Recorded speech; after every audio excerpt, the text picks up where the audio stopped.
Hello and welcome to this, the latest fake news episode. It's as hot off the presses as any other news and 100% more not accurate. No explanations needed for our regular viewers.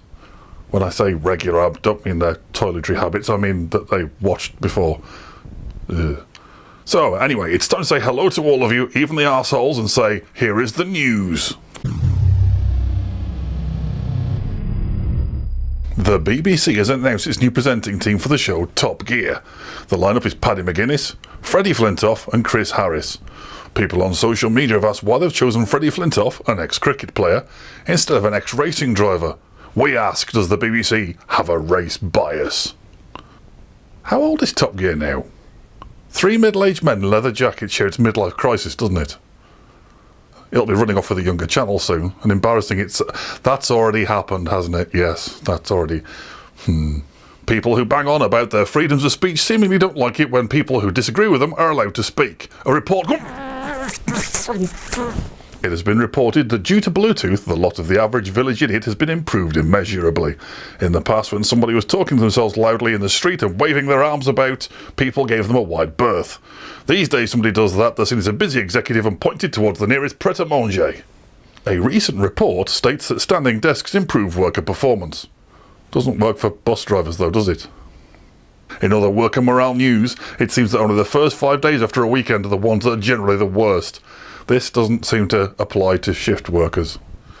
Linus Torvalds, the creator of the widely spread and used operating system Linux, has had to have a month's sabbatical to learn to be nicer to subordinates and more polite to his engineers. Apparently he's well known for sending expletive-filled rants to software engineers. Hang on, is this why you said I should have a month off? Twats.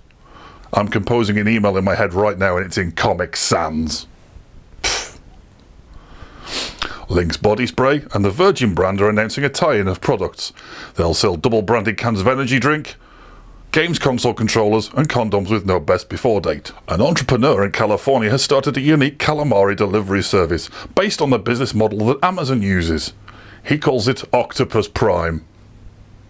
Whoever wrote that joke deserves a swift kick in their tentacles. In relationship advice, a report by the Institute of the Hitherto Blindingly Obvious offers a new way to deal with a common relationship issue. If your partner repeatedly accuses you of getting out the wrong side of bed, next day, climb over them and get out of their side, clumsily, elbowing them in the face. When they ask what the hell you think you're doing, tell them you're taking their advice, and you're in a much better mood now.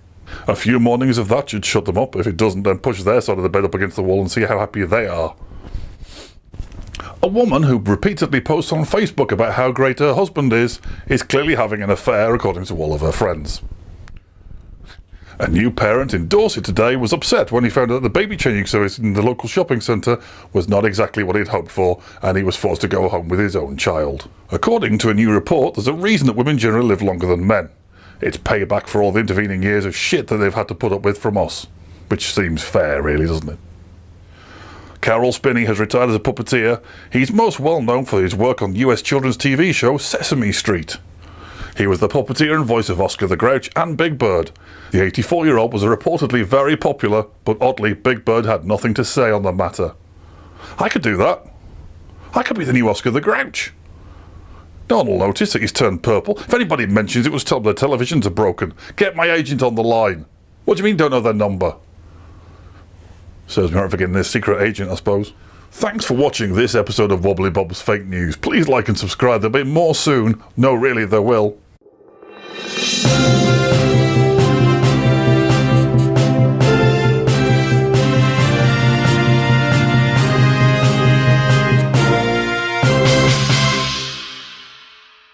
How do you keep an idiot in suspense?